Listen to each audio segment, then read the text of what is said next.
سورہ بقرہ میں اللہ نے آدم علیہ السلام کا ذکر کیا ہے۔ جب اللہ نے انسان کی مخلوق کو پیدا کرنے کا ارادہ کیا تو اللہ نے فرشتوں سے فرمایا، میں زمین میں اپنا ایک خلیفہ بنانے والا ہوں۔ فرشتوں کو لگا کہ شاید ان کی عبادت میں کوئی کمی رہ گئی ہے، اس لیے اللہ نے نئی مخلوق بنانے کا ارادہ کیا ہے۔ فرشتوں نے جنوں جیسی دوسری مخلوق بھی دیکھی تھی جو زیادہ عقل نہیں رکھتے تھے اور خون ریزی کرتے تھے۔ فرشتوں نے اللہ سے کہا، اے اللہ، ہم تیری تسبیح، حمد اور پاکی بیان کرتے ہیں، کیا تو ایسی مخلوق پیدا کرے گا جو زمین میں فساد کرے گی اور خون خرابہ کرے گی؟ اس کے جواب میں اللہ نے فرمایا، جو میں جانتا ہوں وہ تم نہیں جانتے۔ فرشتوں نے آپس میں کہا کہ اللہ تعالیٰ جو بھی مخلوق پیدا کرے گا وہ ہم سے زیادہ علم نہیں رکھ سکتی۔ پھر اللہ نے آدم علیہ السلام کو علم سے نوازا اور انہیں کچھ چیزوں کے نام سکھا دیے۔ پھر اللہ نے آدم علیہ السلام کو فرشتوں کے سامنے پیش کیا اور فرشتوں سے فرمایا کہ تم بتاؤ ان چیزوں کے نام اگر تم سچے ہو۔ فرشتوں نے کہا کہ ہم اتنا ہی علم جانتے ہیں جتنا تو نے ہمیں سکھایا ہے، اس کے سوا ہمیں کچھ نہیں معلوم۔ پھر اللہ تعالیٰ نے فرمایا، اے آدم، تم بتا دو ان کو ان چیزوں کے نام۔ پھر جب آدم نے ان چیزوں کے نام بتا دیے تو اللہ نے فرشتوں سے فرمایا کہ میں نہ کہتا تھا کہ میں آسمانوں اور زمین کی پوشیدہ چیزوں کو جانتا ہوں۔ پھر اللہ نے فرشتوں سے فرمایا کہ تم آدم کو سجدہ کرو، تو وہ سب سجدے میں گر پڑے مگر شیطان نے سجدہ نہیں کیا۔ اللہ نے فرمایا کہ اے ابلیس، تجھے کیا ہوا کہ تو سجدہ کرنے والوں کے ساتھ شریک نہ ہوا؟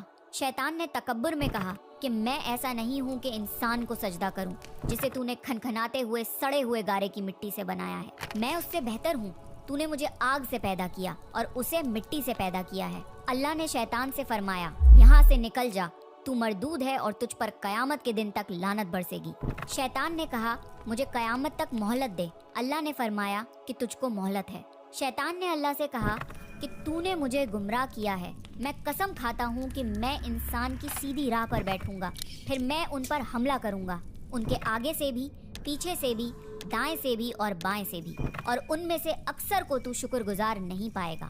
اللہ نے فرمایا، تو یہاں سے نکل جا ذلیل و خوار، جو ان میں سے تیرا کہنا مانے گا تو میں ضرور تم سب سے جہنم کو بھر دوں گا، بے شک میرے خاص بندوں پر تیرا ذرا قابو نہیں چلے گا۔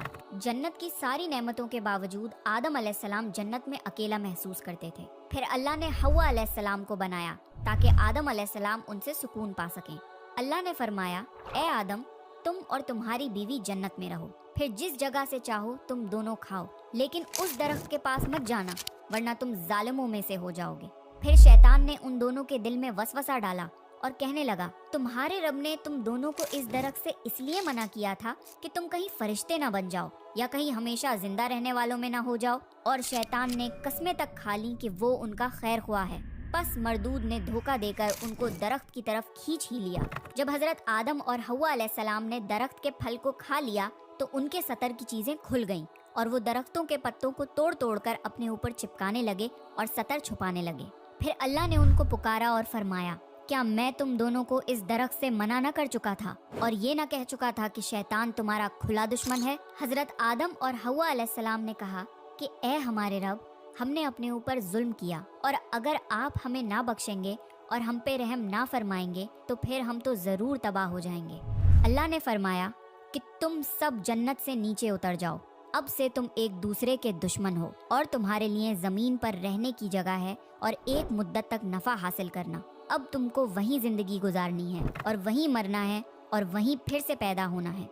دنیا میں آنے کے بعد آدم علیہ السلام نے اللہ سے 40 سال تک معافی مانگی۔ پھر اللہ نے آدم علیہ السلام پہ رحم کھا کے انہیں معاف کر دیا اور فرمایا کہ تم اور تمہاری اولاد دنیا میں رہو، اور یہ بات یاد رکھو کہ جب میری طرف سے کوئی نبی ہدایت لے کر تمہارے پاس آئے تو تم اس کا کہنا ماننا، اور جو لوگ میرے نبیوں کی بات کو نہیں مانیں گے اور ہماری آیتوں کو جھٹلائیں گے وہ دوزخ میں جائیں گے اور ہمیشہ اسی میں رہیں گے۔ پھر حضرت آدم اور حوا علیہ السلام دنیا میں رہنے لگے، انہی سے انسانوں کی نسل شروع ہوئی۔ آدم علیہ السلام تقریباً 900 سال زندہ رہ کر وفات پا گئے۔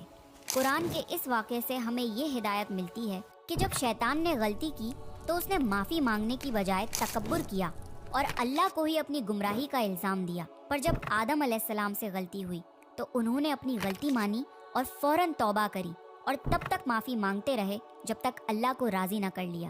آدم علیہ السلام کی سنت یہ ہے کہ جب انسان سے غلطی ہو جائے تو وہ اللہ سے اپنے گناہوں کی معافی مانگے اور اپنے رب کو منا لے۔